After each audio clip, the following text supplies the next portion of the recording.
Welcome to Playthink, conversations about games, interactivity, art, and culture. This podcast is recorded live at the USC Game Innovation Lab, which is part of the USC Games program at the University of Southern California. For more information, follow us on Instagram at USC Game Innovation Lab or visit our website at gameinnovationlab.com/playthink. Hello, everyone. Thank you for joining us today. My name is Reef. I'm a first-year grad student here at the MS program at the Interactive Media and Games Department. My background is in software production for mental health applications, and I'm also a creative designer for basketball clubs in New York. I've also worked as a lighting designer and a projection designer in off-Broadway theaters, and today it's my pleasure and welcome our guest, Celia Pearce, to the podcast. Celia, welcome. Thank you for your time. Hi, Reef, and thank you guys so much for having me. Celia Pearce, for all of you that are unfamiliar, is an award-winning game designer, researcher, and professor at Northeastern University. She's a co-founder of Indiecade at the Independent Game Festival, co-executive director of the Playable Theater, which supports creators of interactive performance. Her first play, Funfair, co-created with director Nick O'Leary and the Dacha Theater, premiered in Seattle in 2022. Her work has appeared at Living Games, The Smoke, London Come Out and Play, the Smithsonian, and Boston Fig, and today we'll be talking about her new book, Playframes, How Do We Know We Are Playing? Celia argues that play is never sealed off in the magic circle. It leaks into politics, news, finance, sometimes delightfully, sometimes disastrously. Playframes gives us a toolkit to read those boundaries, how places, times, and technologies signal this is play, as well as what happens when we misread these signals. If you make games, moderate communities, cover media, or just live chronically online like me, this conversations will change how you see what a just a game is. Let's jump in. Celia, for us to get to know you, your practice, and the book a little bit better, I'd like to ask what processes or key events you observed that pushed you into establishing this schema and writing Playframes. Yeah, I worked on the core ideas of it for a long time. I started thinking about it back in when I was working at Georgia Tech around maybe 2010 after I finished Communities of Play, which was my book about game diasporas. And I kept thinking about Bateson's theory of play and fantasy. And, I was going to Dragon Con, and I remember a particularly pivotal moment that I think ended up turning into a chapter in the book was I had been reading some Goffman, and I went to Dragon Con, and I was like, Goffman would go crazy here. Because it's like a case study in frame analysis. And there were so many different ways in which I could see it. Like it was almost as if there was this kind of like, overlay onto it, like a frame analysis overlay in my mind, like, oh, people in the parade are on stage and people who aren't in the parade are not on stage. And every time someone sees a camera, they strike a pose. And there were all these things going on, these dynamics constantly all the time where people were shifting between a performative and a non-performative stance. And that was, I think, a moment where I went, this is really interesting. And it's so much bigger than the magic circle idea, because it really speaks to the fact that we're constantly floating in and out of different frames in life. And sometimes those are play frames. I mean, I went to school on Friday in a full pirate outfit. And it was really interesting because almost nobody on campus was wearing a costume. And I got there and I was like, did someone cancel Halloween? Like it was. And my neighborhood, by the way, has this amazing Halloween culture where everybody decorates their front yard with tombstones and skeletons, and they make handmade ghosts. Several people in my neighborhood have like scary walks behind their houses. So, Halloween is one of the things I write about in the book, how it's a temporal frame which transforms everyday life into a play space for a limited period of time, where people, adults and children are walking around in costumes. Nobody cares. If I went to school in a pirate uniform any other day of the year, people would think I was insane. Yeah, So definitely. so even though nobody else had a costume on, the fact that I didn't, everybody was like, okay, there's a person in a costume on Halloween. Like it wasn't a big deal. Yeah, I think revisiting that, like Dragon Con is one of those cases where we go into a place and it's like everyone's kind of on the same page. Do you have any other kind of like key examples on where people might be very confused in the space, but then there's a very specific cue that everyone just enters the same play frame. Everyone knows what's going on. Yeah, I mean, I think there are a lot of different examples. One of the things I talk about a lot in the book is the blurry boundary between ritual and play. And Victor Turner, who was, you probably know, is a performance scholar who wrote a lot about ritual. And he came up with these two terms, which sound a little bit highfalutin, but it's liminal is like an entertainment, I mean, a ritual, ceremonial type of situation. And liminoid is kind of an entertainment, recreational kind of situation. And what I find really interesting about that boundary is that there are many, many circumstances in which that's very blurred. In contemporary culture, a great example is Mardi Gras. This is a ritual that is connected to the Catholic Church, but many people participate in it purely for entertainment. People will go to a Mexican Day of the Dead ceremony. I'm sure this happened in LA over the weekend, where half the people there it will be a ritual that's part of their belief system and their religion. And for the other half of the people there, it will just be more like an art event, right? So even though we're all in the same frame, we may have a slightly different relationship to what's going on within that frame. And then, the other thing I find really interesting as I was digging deeper into this, and I've been thinking about this for a long time actually, is that there's this really interesting shift that happens right around the time monotheistic Judeo-Christian religions start to become prevalent, which is that prior to that time, every sport in any human culture was part of a ritual. I have not been able to find a single sport predating Judeo-Christian religion that wasn't part of a festival or ritual of some kind. And I think that's really interesting. And now, of course, the ritual and the religious are completely bifurcated from sports. Sports is a completely secular activity, but for millennia, it was not. It was part of religious rites and ceremonies. So the status of things as ritual versus play is also constantly in flux. Yeah, how do you think, what do you think kind of prompted that change, that kind of separation of ritual against what we kind of have as sports is, especially in America, kind of a capitalistic experience for a lot of people? Yeah, well, so you teased out sort of two separate things there. So the first is the sort of introduction of Judeo-Christian norms as a prevalent sort of theological frame where things that the sorts of practices that involved sports, for instance, the Greek Olympics, and some of the Mesoamerican rituals like the ball game, which is an early version of soccer that was part of a religious rite. These were all considered pagan practices at a certain point. And so they became very taboo from a religious perspective. A really interesting case of this is dice. Dice have had many, many different play frame rules, no pun intended, for millennia. Like they were used for divination and fortune telling, but they were also used for gambling. And every culture has some kind of random number generation device. Like there's literally no culture that doesn't have some device that they've invented to randomly generate numbers. And during the early board game era, which was very much dominated by sort of puritanical Christian mores here in the United States, dice were sort of considered, well, they have to do with gambling and they're bad. And that's when you started seeing things like spinners in games. They were actually invented as a substitute for the amoral dice.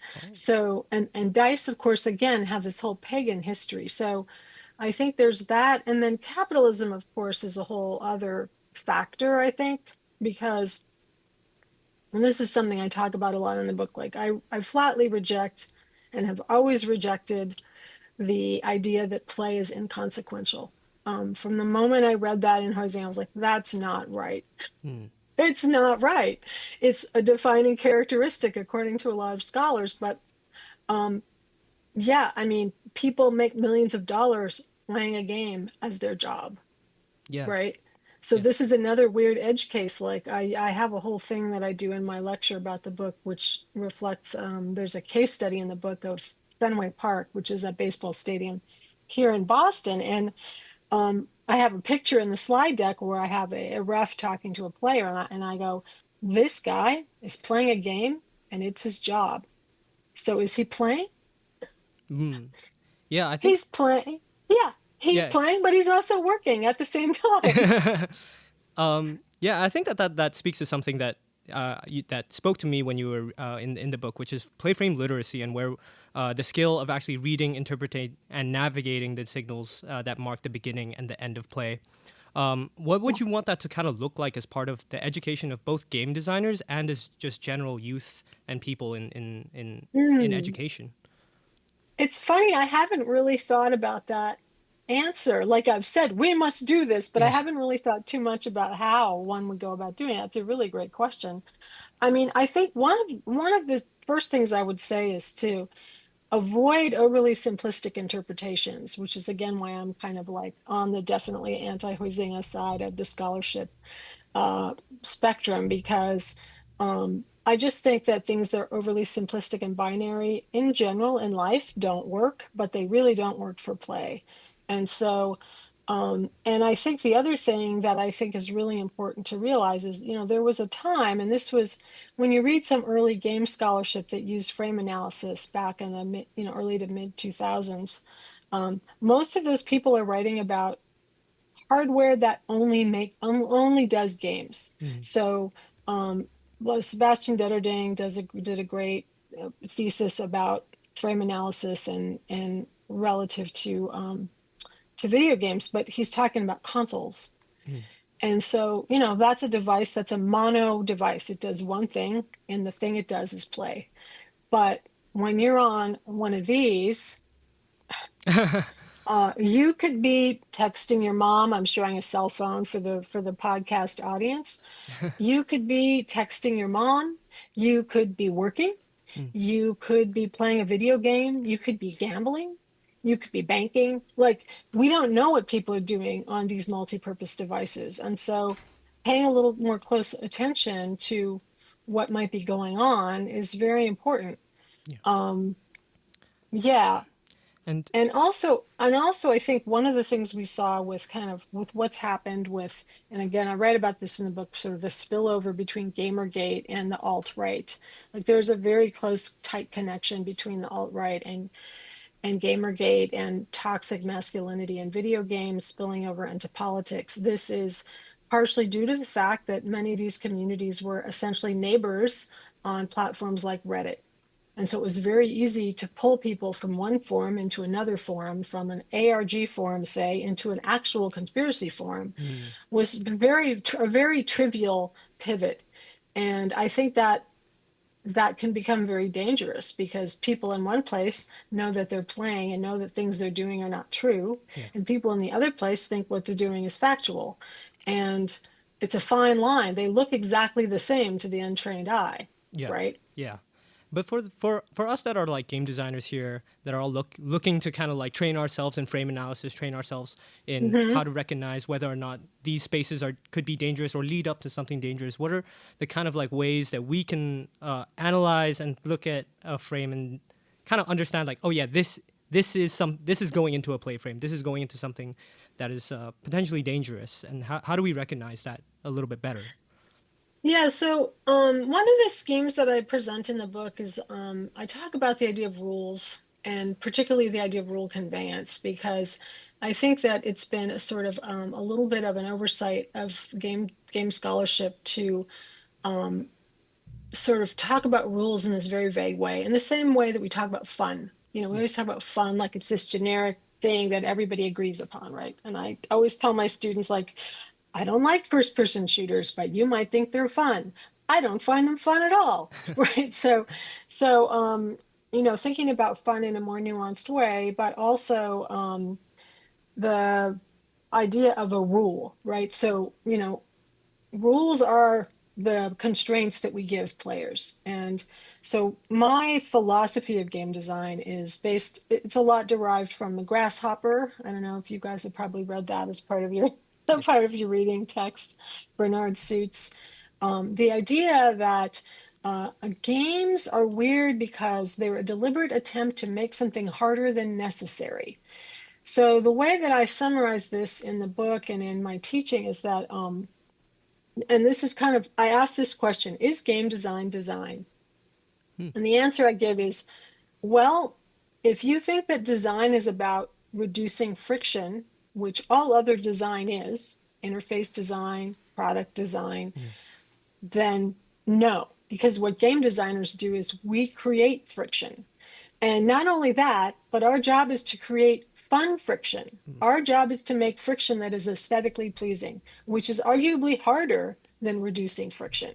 So that's kind of my one liner, right? And then what I talk about in the book is how we have to think not only about what the rules are, but how the rules are conveyed. And so I've identified 4 different modes of rule conveyance. And this sounds roundabout, but it's going to get back directly to your question. So the very first mode of rule conveyance is affordances. You guys all know what that means. And the idea of what the possibility space is for an artifact, whether it's digital or physical. I call it what you can do. The second is parameters. This is what we typically think of as rules. This is the instructions on the inside of the Monopoly box, right? What you should do. The third is, and this is where I think things can get really gnarly, is the third one is social customs. We don't even really write those. They're just part of the world, right? So the example I give of this that I think is really interesting is shaking hands. So during the COVID pandemic, we were told over and over again to stop shaking hands, even though it could kill us, and we just kept doing it. So that's how powerful social customs are. So I think understanding social customs is a very important aspect of this. And then the fourth is conventions. And conventions are basically, and for social customs, I shorten that to what everybody does. And then conventions, which you all know what those are too, right? That is, for instance, the length of a feature film, or, you know, having a health bar in a video game, or whatever. There are many, many conventions in media, right? Conventions are usually begin as social customs, and then they become codified into the actual medium itself. The great example that I use of this is the bastard title page, which is if you open up, if anyone has a book, anyone in the salon happens to have a physical book in front of them, you open it up. There's a lot You're of gonna books right here. you're gonna see, yeah, just grab a random book off the shelf. I'm telling you, I've got a whole bookcase back here. I could grab one right now, but I don't want to get out of my chair. Yeah, Patrice has got a book. Open it up, look at the first, look, there's going to be a blank page, then there's going to be a title page, then you're going to turn it, and then there's going to be another title page. And you're going to go, why are there 2 title pages? That's a great question. I asked my publisher that question because I was doing a print on demand book. And he said, you have to have the second title page. And I said, why? And he said, I don't know, but you have to have it. And to me, that is a red flag. If someone says you have to do something and I don't know why, I'm like, I'm on that like a, anyway. I got on the internet, took about 3 searches to find out that a bastard title page is an extra title page that is put on a book because in the 1700s, books were printed in one place and bound in a different place. And so you would take the book, printed and you know, bound, and then the cover would go on at a different factory. So they would put it on a, you know, cart and take it over to another building. And so the second title page was there essentially as packaging for that. It's totally irrelevant, and it hasn't been irrelevant for 150 years. But people still do it, and they take it as writ, you know. And so this is a great example to me of, so we have conventions, like we have these conventions that we're inculcated to. And one of the first things I do with my students is I try to break them of their habituated sense of conventions. And one of my favorite tricks is to go, what are the conventions of a first person shooter? And usually nobody says first person or shooter. This happened in the class I'm teaching right now for the first time. A student raised his hand and said, well, shooter and first person. And I'm like, that's the answer, but you're the first person that ever said that, right? So these are some of the things as designers we need to pay attention to. Now, here's the thing. Affordances, one of my specialty areas is emergent behavior, right? Emergent behavior is all about affordances. And a great example of this is, did anyone here play Pokemon Go when the game Yeah, came out? got a lot of Okay, head so nods. do you remember what happened with the Diglett? The Diglett? Did there was So so people started within 24 hours of the game's release, people started posting photos of the Diglett on the flies of their trousers. ah The Diglett is a tan worm. And the students that I had at Georgia Tech at the time started sending me messages. I was already at Northeastern, but these are my former students, were like, wow, they didn't have anyone from your lab on the team, apparently, because I would have told them, you don't want to have a flesh-colored worm in your game. That is a bad idea. yes, And the problem with that kind of emergent behavior is, now, if you guys go online right now, you can still see those photos. They will never go away. permanently on the So internet. permanently in the universe, right? So as you're designing games, I think it's really important to understand, and this is why playtesting is so important. Like, how are your affordances guiding the player? Because no matter what you tell them to do in your parameters, they're not going to pay any attention to your rules. They're going to do whatever your software allows them to do, or your hardware, or whatever it is you're making. So anything they'll do, anything people can do, they will. And the worst possible thing you can imagine, they'll do it. So, as a designer, it's your responsibility to imagine all of the things that people will do within the affordances you give them, and guide them and figure out a way to prevent them from doing the things you don't want them to do, not by telling them not to do it, but by just flat out not allowing it. And so there's a lot of ways you can do that, right? Especially if you're designing software. One of the best examples I can remember was, if anyone here played the Pirates of the Burning Seas MMORPG, one of the emergent behaviors that came up in that game was people would go on their knees in front of other players, and their head would just be right at the crotch. So it was a way of kind of sexually harassing people. Mm. And what did Disney do? They went, we don't need nailing. So they just shut nailing off, Mm. right? Instead of punishing people, they were just like, yeah, you can't nail anymore. Sorry. And that's the kind of thinking we need to have, is we need to imagine, okay, what are we going to do to prevent this kind of bad behavior? And, you know, people go on these assumptions that people aren't going to do stuff. The players are always going to be smarter than us. Always, always, always, always. They're always going to outsmart us. So we really need to be on top of it.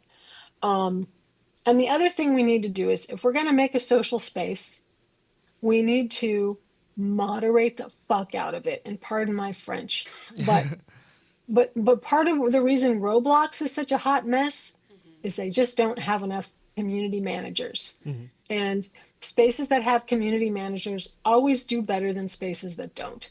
And this has been my observation over decades of observing online worlds. When they have them, they work better. That's all there is to it. Yeah, I think there's So, there's something yeah, that I really love about the way that you talk about the responsibility of the game designer for taking care of the players and making sure that there's nothing that can run rampant. I also know that you kind of have this observation that Disney has this kind of like they moderate everything. They're like, nothing's gonna touch our IPs, nothing's gonna make our stuff look bad. But game companies on the other hand kind of don't do that, and they in fact yeah. let the third parties do it. And I wanted to ask about what do you feel like, how do we teach these roles to us as game designers, like these code of conduct tribunals, data analysts, perhaps like community safety leads in our games, especially the bigger MMO ones.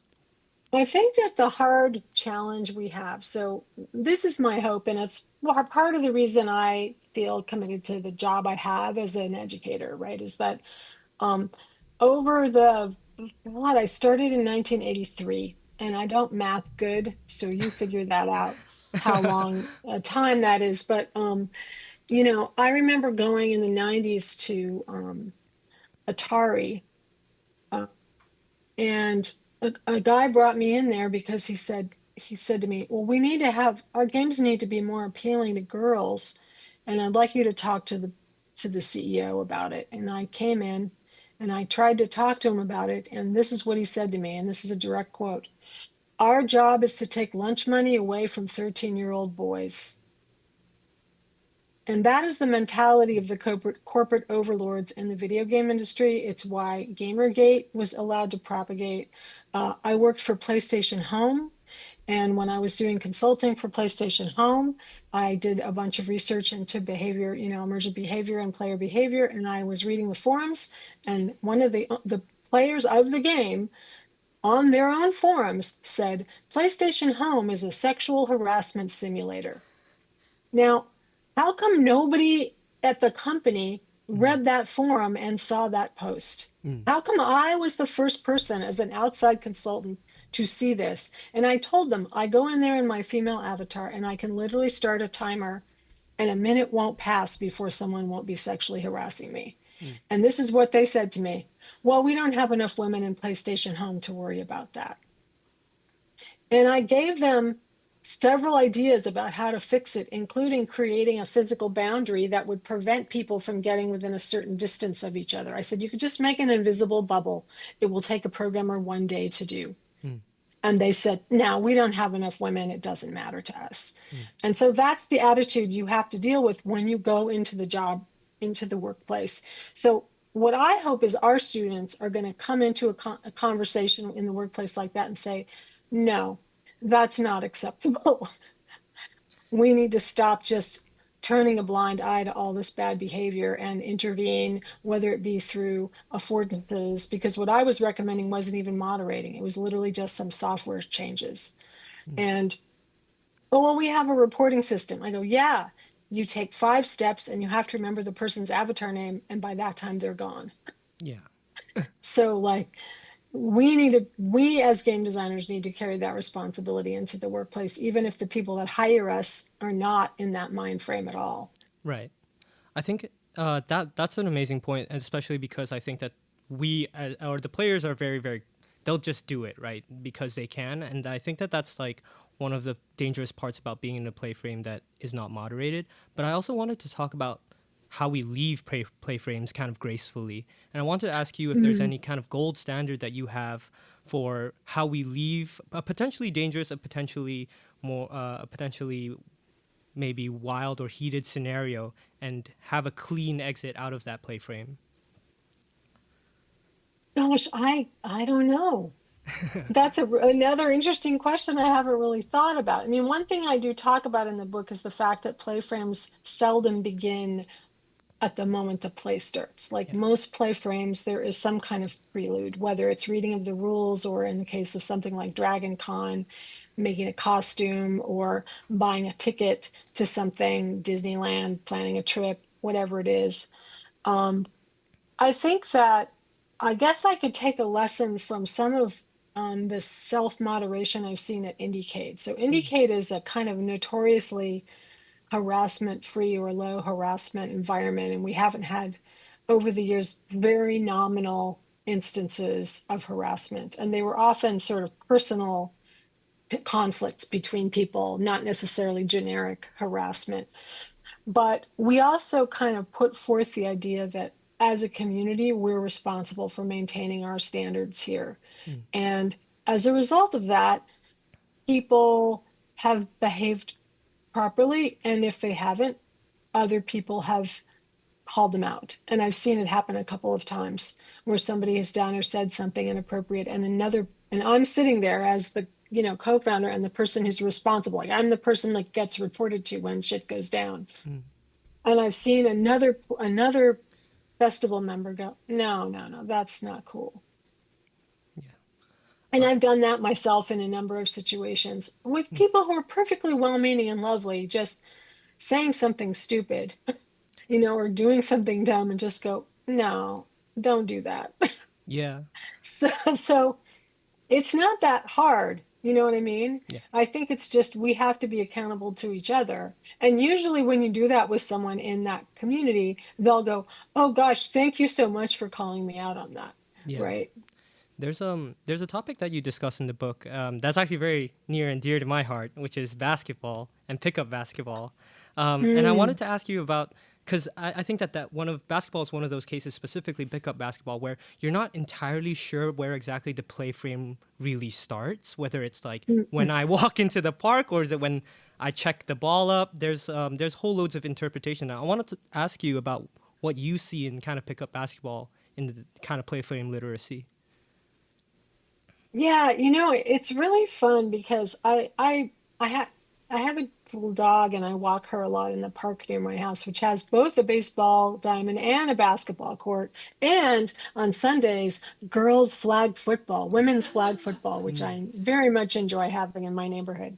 But yeah, I'm always watching people in this basketball court in these informal play frames and these pickup situations. And it's interesting to see what people are doing and how they're using that space and that frame. So, it's in a fence. So sometimes I've seen basketball courts like the courts down at the Venice Beach, right? A lot of those don't have enclosures, right? So they're all open. And I know that they're in video games, right? Yeah. My nephews used to show me, oh, that's by your house, Aunt Celia. Um, but it's weird because it's enclosed. So once you're inside there, you're in the basketball frame, right? But what you do in there is different every time. Sorry, my hand. Damn you, AI. Anyway, I'll see like kids of different, like an older sibling and a younger sibling shooting baskets, or I'll see, little kids playing or adults. And sometimes late at night, I'll be walking through there at 9 o'clock at night, and there'll be a bunch of grown men, and they'll have like a boom box and they'll be listening to reggaeton and playing basketball, right? So these are all different ways that this play frame gets configured with different people who have different intentions and different goals. Are they practicing? Are they playing a game? Are they using the full court or half of the court? Um, and I don't know enough about it. You might know more than me, but I'm fascinated by how people negotiate. Like when you walk into that unknown space of, okay, we're all going to be in here throwing balls and baskets. Yes. But what beyond that, what else are we doing? And what are the parameters we're doing it by? And I've seen people sort of screwing around in there, and you can see where that some blurry lines are happening. Like, oh, you're not supposed to do that, or that's, whatever, you're outside the line. There's all these conversations going on, negotiating those boundaries. So that I really like that, because I think having those boundary negotiations out in the open, and that's part of the process, right, is deciding what this play frame constitutes and what our parameters are going to be within the affordances of the hard court and the ball that bounces and what throws in the basket, all those affordances in that space. Yeah, and sometimes it's not a negotiation. Sometimes it's used by specific socio-material markers. I know that you do a lot of work in theater as well, and in kind of like interactive, immersive theater. And I want to ask what kind of socio-material markers you use to kind of reliably tell, especially in a mixed public space, hey, we're in a performance zone area now. We're in a kind of we're in play space right now, in a theatrical play Well, space. actually, my show Funfair is a perfect example of this because it's set in a amusement park. So I used to work in the theme park industry before I was recruited into academia by USC, by the way. USC is what zombied me into an academic. But the show Funfair is set in a carnival. And so we use the idea of a play space as the basis for the entire show. And we had a couple of kind of reasons for that. So the idea of Funfair is it's a carnival about dysfunctional capitalism, basically. The carnival is a metaphor for dysfunctional capitalism. And when you get there, the F on the sign is broken and it just says unfair. And so the players are supposed to figure out what's broken about the systems in this fun fair. And from a game perspective, one of the ideas that Nick and I had that we really wanted to carry forward with this was the idea that broken systems hurt people. And so I discovered in the election, but because we were originally going to do it in 2020, and I remember listening to Elizabeth Warren and Bernie Sanders, and they would both talk about the same things. But Bernie Sanders would talk about the system. The system is broken. The system is broken. And Elizabeth Warren would always tell a story about how the broken system hurt a specific person. And that really intrigued me because I thought that people don't understand systems. They can't mentally cognate systems. What they do understand is stories. So if we can figure out a way to connect the dots between the system and the stories, then we can show people how if you fix the system, you can help the people. And that's what the whole goal of the game is of the show, is to fix the systems and help the people.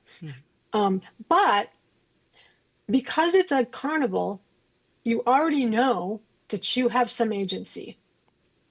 And that's essentially, it's that context, which I would call social scaffolding, right? This is a term I use talking about theater. Social scaffolding is when you pick a social context, again, right out of frame analysis, that people already know what they're supposed to do. Another great one is a wedding. Everybody knows what they're supposed to do at a wedding. So the carnival, people walk in and they just go, oh, it's a carnival. I'm going to play these weird games. And then they start playing the games. So one of my favorite games in the show is this game called Pachinko Putt.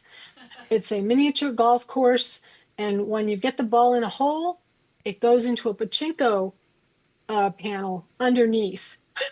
So basically, even if you get it in the right hole, it's going to get randomized when it goes through. And you can, as observers, you can see the pachinko coming off the side, right? But you've got the socio-material articles of the golf club, which everybody knows what they're supposed to do with, right? We don't even have to tell them.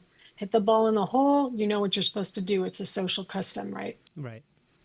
But all of the games in the entire show are unfair by design. And so they're designed to show unfairness. The whole, we talk, Nick and I spent hours and hours talking this. Like, every single thing that happens in the show is about unfairness. And so my favorite system part is that throughout the show, every once in a while the lights sort of flicker, and every once in a while they just go out. And when they go out, everybody all the employees in the entire carnival run over to this place and start running in a line. And the audience, and they have to stop working. Everything else comes to a screeching halt. This is actually based on the Texas electrical system, which is off the US grid. So the idea here is this carnival is off the grid, and when the power goes out, the employees have to run on this treadmill and start the charger up again. And so the audience quickly sees that this is a problem for a variety of reasons.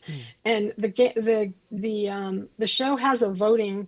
So every 20 minutes there's a vote, and the players, the audience members, can submit proposals that will go in for the vote. And we have someone vetting them and picking the ones that are the most viable. And then there's a vote. You throw these ping pong balls in these tubes, and then the tubes are uncovered and you see which vote won. And a bunch of different really fun solutions that people came up with. One of them was turn the treadmill into a disco floor. Another was make it a paid ride.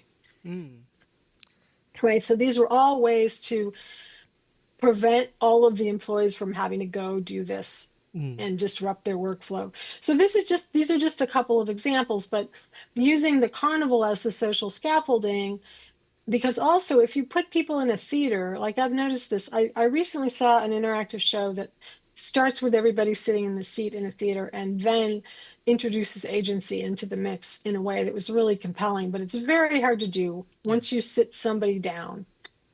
Yeah. To get them up again, right? Right.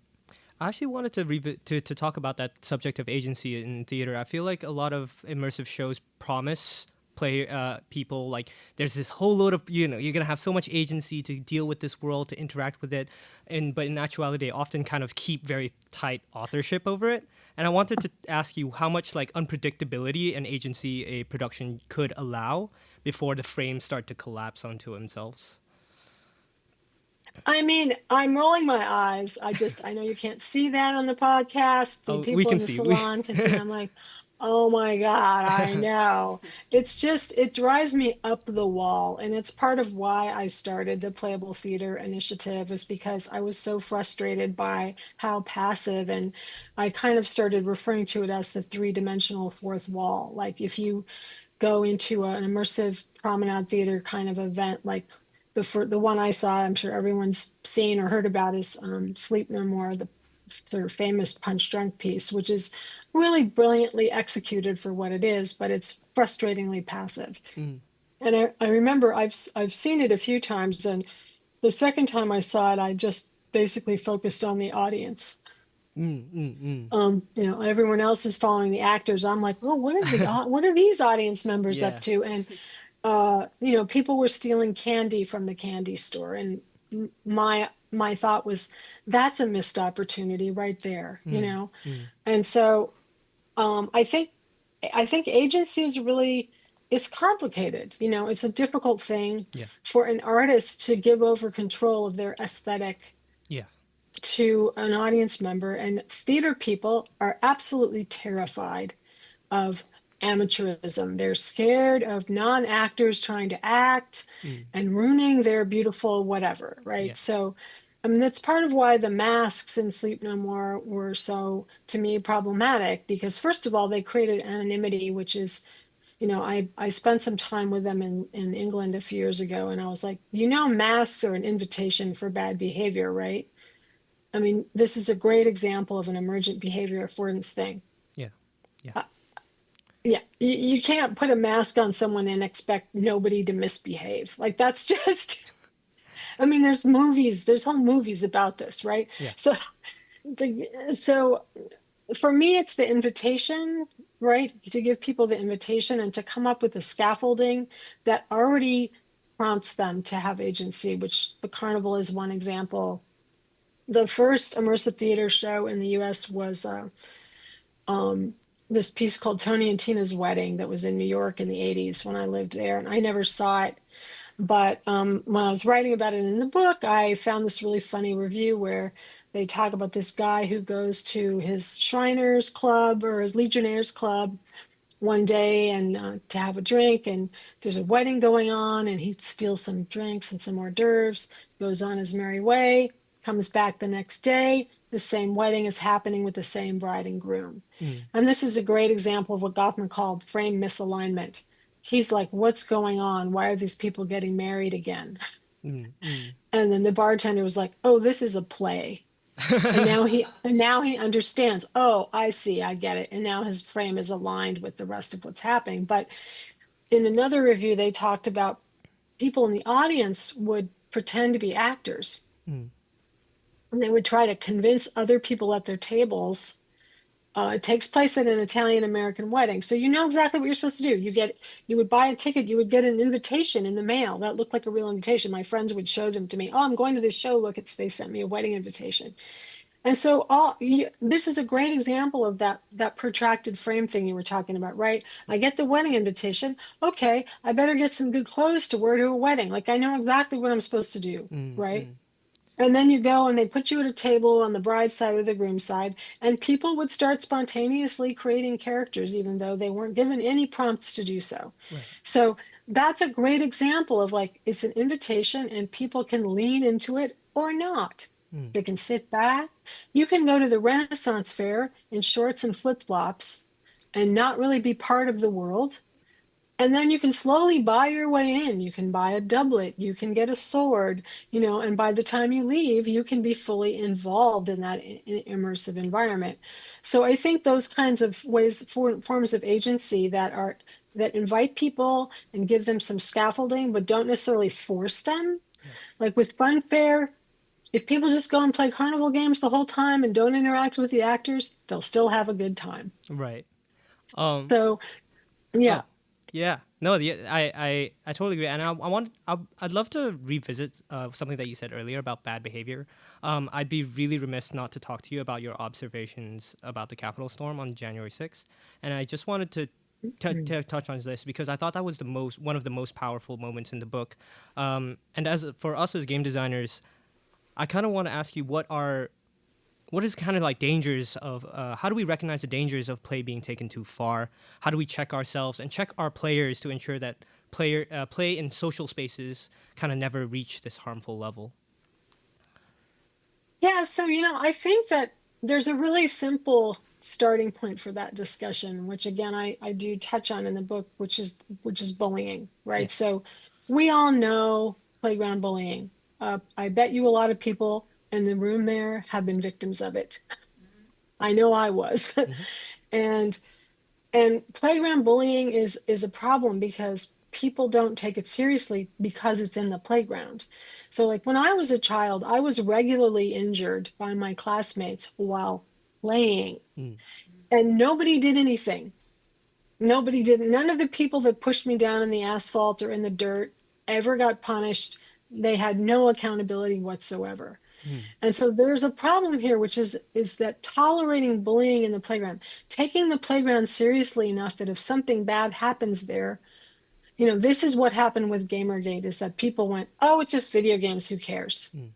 Meanwhile, I have friends who had to leave the country Mm. because of it, right? And nobody was taking them seriously. Obviously, they're women. That didn't help.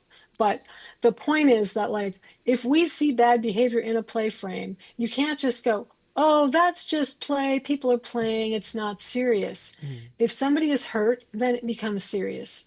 And we have to understand that. That's where moderating is important. And also just like understanding, I am a big fan of curating people. In the research that I did with my first book, Communities of Play, or I guess that wasn't my first book, it's my second book.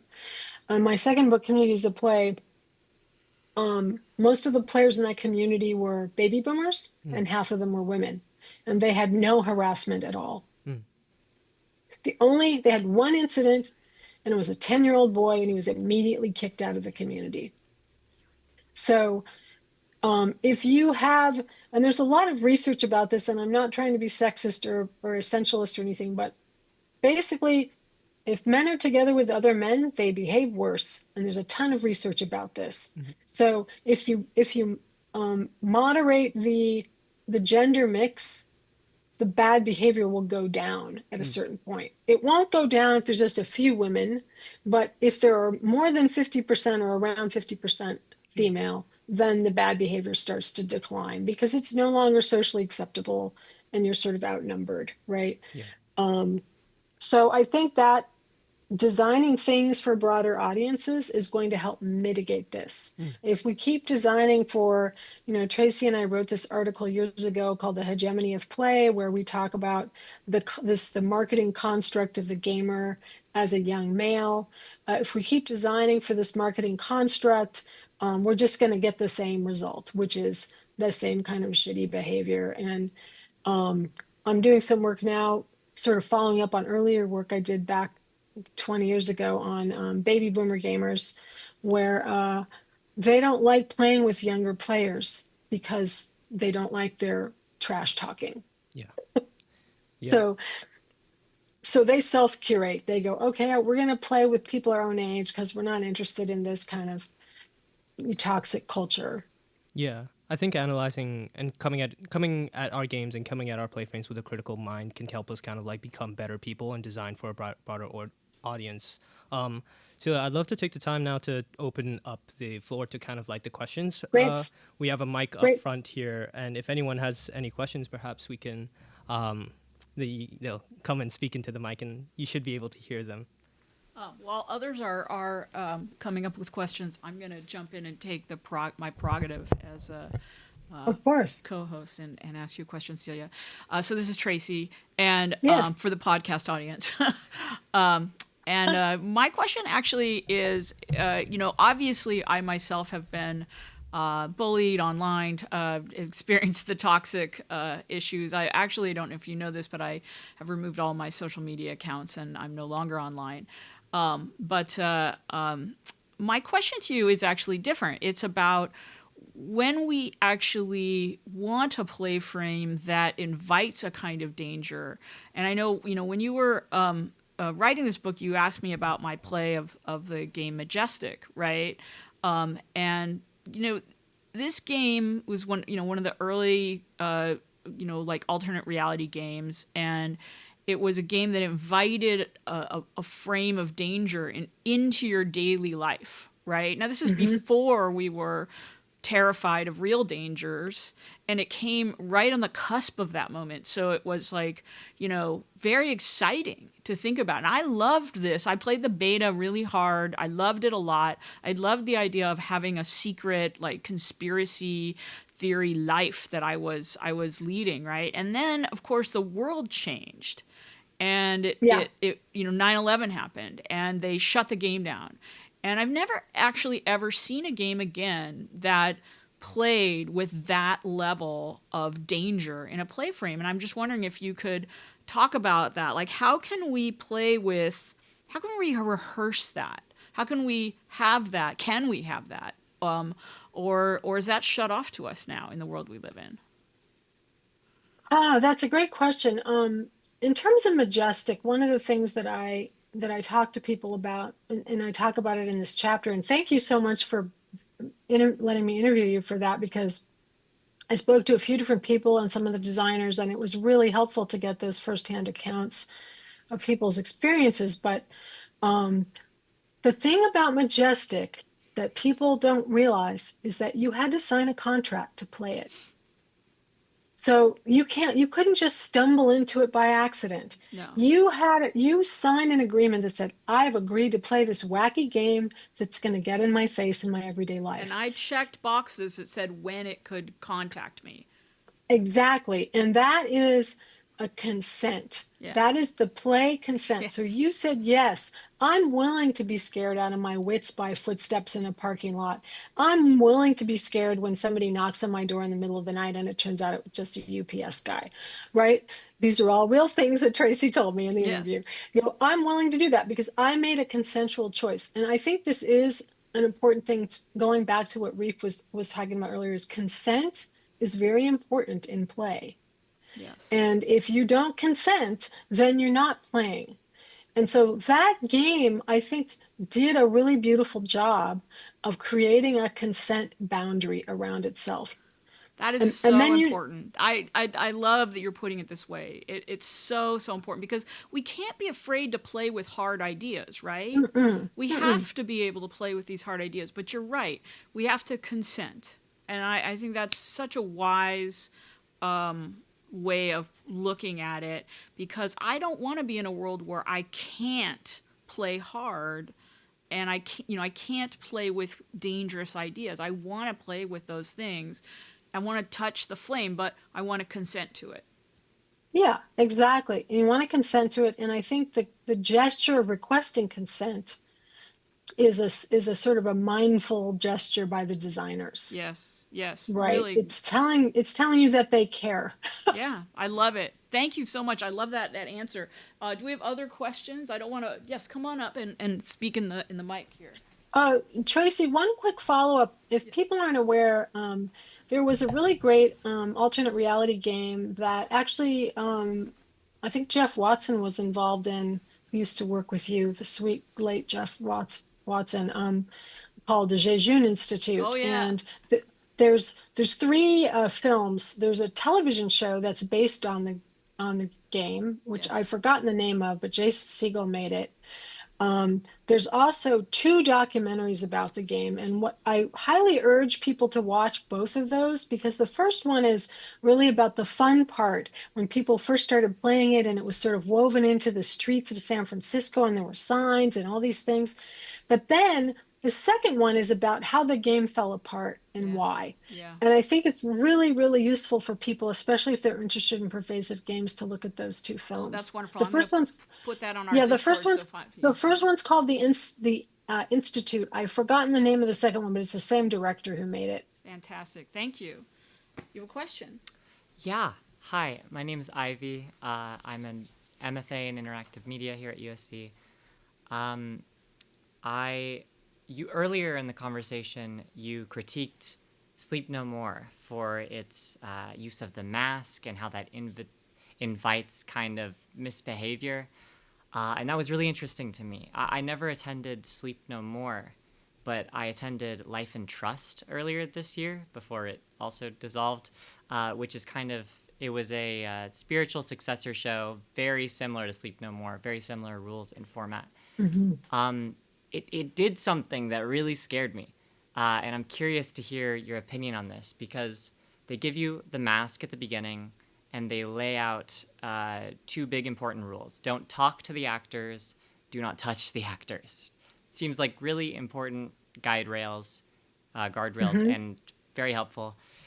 Later in the show, an actor approached me for like a one-on-one scene, and she was very respectful, but she asked me questions expecting a verbal answer. She reached out her hand expecting me to take her hand. She took me off, and we had a really cool scene, and it was really fun and exciting, and it scared the shit out of me because the whole context I was in was that I'm not allowed to do those two things. Those are the only rules I agreed to. And halfway through the game, they told me to break both of those rules.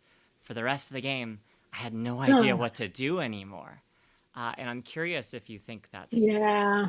No, that's really interesting because, there's a long tradition in indie games, art games. Mm-hmm. I don't know if any of you guys have played The Path, which is a beautiful game by Tale of Tales. And spoiler alert, and when you open the game, it's based on Red Riding Hood. When you start the game, it says, go to grandmother's and stay on the path. And if you do that, you lose. Mm. So it's deliberately kind of goading the gamer who follows directions, right? Um, because the real game is about exploring and not doing what you're supposed to do. And so um, I think that's really problematic to create a boundary and then break it. Um, yeah, I feel like, God, I wish they had talked to me before. Yeah. It's really not, I agree with you. It's really not great. Now, you might, this goes back to something Tracy was saying that, sometimes there are rules that are meant to be transgressed, but one of the examples that I've heard a lot about lately, and I have a PhD student who's an escape room designer, and there's always this thing of like keeping people from ripping shit off the walls, Mm. right? Escape room designers always have to figure out a way to tell people, no, this emergency fire alarm is not a puzzle, right? Yeah. So, so I think you have to be really careful with that. And I think, if you say, don't talk to an actor unless invited, Yeah. that's a different way to frame it, right? Now, I personally, I would never do a show with masks. Well, I might, but I'd have a reason for it. But I would definitely never have a show where you couldn't talk to the actors. That's just dumb to Yeah. me. I think the reason it almost worked, the reason I wasn't like running away is because there's a social context. People had told me that there's one-on-one scenes. I had some awareness that it could happen. And in that sense, it kind of worked. But I think I agree with you that if they just said it up front as part of the rules, I know it could break the mystery a little, but It would just be easier to say without an invitation from an actor, that's all. It's one phrase. yeah. Why not add it? Um, but also I know from Sleep No More that masked audience members would go into those one-on-one scenes with the actors and physically harm them or try, Yeah. harass them or sexually harass them or whatever. And so, yeah, you just have to be really careful about stuff like that. I think that when you are, um, I mean, again, in my show, that nothing like that ever happened. No audience member harassed any actor. It never happened. But I think there's a level of accountability that people have, when they're face to face. And also, I I also would never send an actor alone into a room with an audience member. That is also a bad idea. Like, if you're in front of five people, you're much less likely to do something bad. Do you think there's So, a in art, way to do that that works, or is it complete boundary impossible? no, I think you just no, you just design the space. I mean, the carnival had no private spaces. Our show had no private spaces. Everything was visible from everywhere else. So you would always would be seen by people, whatever you would do. And we know from, even if anybody there has a planning or architecture background, Jane Jacobs, who is kind of a goddess of urban planning, talks about people do less bad things when other people can see them. Right? Yes, speaking of architecture, we have Z who also has a question. Yeah, I heard a Thank you laugh very back much. there. Hi, yeah, throwing one out there for the architects in the crowd. Hi, my name is Z. Thank you for joining us today. Actually, I have a question that is not related to architecture. Sorry. That's okay. I think you mentioned this earlier that like players tend to be smarter than the designers. They always ended up like finding something out of the system, and they ended up like manipulating the system a little bit better than the designers, which could potentially lead to something that is bad or say unexpected. So, but I was thinking that I think people, or say most of the designers, would like the players to have this kind of open-ended system, for them to have like more options to choose from, and to let them to be more creative, like in terms of gameplay, right? So they would say that, oh, I don't want to fit this game into this framing system, or this strict framing system that kind of restrain the play, like in terms of the system design. So my question is, like, do you have any thoughts on how to prevent this? But so I think like people do agree on that we should like prevent the system from becoming something that is harmful, that is like bad, in terms of like the player behavior. So my question is, like, do you have some thoughts on how to prevent this from happening, from the phase of the design process, rather than like do something after the thing has happened Yeah, already? yeah, because after things have happened, it's too late. It's Right. always too late, you know?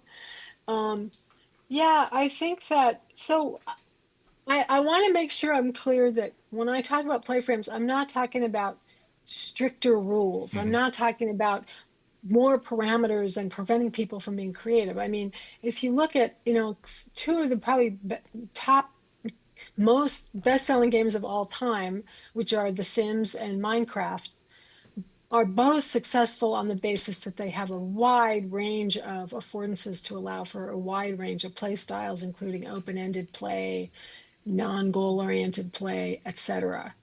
Um, but they're beautifully designed, right? The Sims is probably one of the best designed games of all time, in my opinion, because it has, so one of the terms I talk about in the book is, I call this, it's specifically, I talk about it in terms of avatars, the aperture of expression. And what I talk about there is like, what are the pre-existing parameters? So when you play an online multiplayer game like World of Warcraft, I don't know if anybody even plays that anymore, but these kind of fantasy-based MMORPGs, and I'm a mage, right? You have a very narrow aperture of expression, because you're basically, most of what you can do falls into this typified behavior to do with your role, right? Right. And in other games, you have a broader aperture, because your expression, like I play a lot in Second Life still, my aperture of expression there, I can pretty much do whatever I want, right? So I think that it's not about less expression, it's about designing better so that the expression is either less harmful, or the consequences are less, what's the word I want? So here's an example, right? My PhD thesis, which became Communities of Play. Originally, I was interested in studying the Sims Online mafia. This was an emergent phenomenon where people were role playing as mobsters and extorting other players in the game. And by the time I got in to study this, everybody was gone. All the other players had left because they didn't want to be part of this anymore. Right. And that was when I first was introduced to online game refugees. So that's a case where the creative affordances were too lax, or there was a not adequate moderation or something, that it ended up really breaking the game in the end. So I think really designing, as designers, we want that. We want expressiveness, we want spontaneity, we want all of that. But we also need to really design carefully for it so people can have that. wide range of possibility space without it irrevocably hurting them or the game. Right. Thank you. Thank you very much. Celia, we have time for one more question. So Okay. we'll have one that's coming up right now. Great. All right. Hello. My name is Yan Hi. Ran. I'm also a first year MFA here. Hi. Yeah. So you were talking about especially females being bullied during games, and also the young male adults being the primary audiences in the market. I think the problem seems almost structural to me because I personally experienced that a lot during, especially a game with social aspect. But I happened to write this paper last night, which had this interesting observation on gender performativity in video games, where the females try to avoid such bullies by pretending to be male by having male-like names and like acting like male, and at the same time the males are trying to perform like females to getting certain benefits, and especially in MMORPGs we're getting resources and stuff. I thought it'd just be interesting to see your maybe any ideas or comments on this. I mean, gender crossplay is a big part of all online gaming environments. And, it's, in MMOGs, role-playing type games like, again, like World of Warcraft and other games similar to that, it's been known for a long time that the majority of that men tend to play women characters, and less so that women play male characters, although I think in those games it's more common for the very reason that you state, to just avoid being harassed. What I found interesting in studying this is that people's reasons for cross-gender play are very different, and sometimes what they say isn't necessarily the full story. I've in terms of like non-game virtual worlds, I've encountered a lot of cross-gender play, and it takes all sorts of forms. I mean, I've known several people that were transgender that used virtual worlds to practice, essentially. I've also known straight people a lot of straight men like to play as women. And they've told me it's because they prefer the relationships that women have with each other to the relationships that men have with each other. Yeah, that's Um, awesome. right. And I've known a number of people who play cross-gender and had relationships with people, like online romantic relationships, where the other person doesn't know their real world gender, which is also really interesting. So there's a lot of this going on. And I think for women in particular, in the game environments, it's a way to protect yourself really from harassment. I mean, a lot of times you hear this over and over again. If they hear a female voice, they give you a hard time. In the paper that I described that Tracy and I wrote, The Hegemony of Play, one of the things we talk about in there is, or actually, no, it was a different one that we wrote. It was called A Game of One's Own. And we started the paper with a description from Virginia Woolf talking about not being able to go to the library at Oxford because women were not allowed in there. And we kind of use that as a metaphor for how video game culture has been sort of masculinized and created as, oh, this isn't for girls, and you're a girl, you shouldn't be in Halo or whatever. So I think it's an interesting, it's an ongoing issue. And again, I think when you all go out into industry, you need to be the ones that say to the people you work for, hey, we got to do something about this. Women shouldn't have to conceal their identities to avoid being harassed in a video game. That's just not cool. Yeah, definitely. Thank you for your answer. Cool. All right, Celia, I think I speak for the entire room when I say that was very, very, very fun and super educational for all Thank of you us. so much. I Thank love you so the much. questions you asked me. You really made me think about some stuff. I'm I glad. really appreciate it. Yeah. Thank you so everyone- much, Reef. Yeah, Thank you, that's all. Tracy. That's all. Thank you all for having me so much.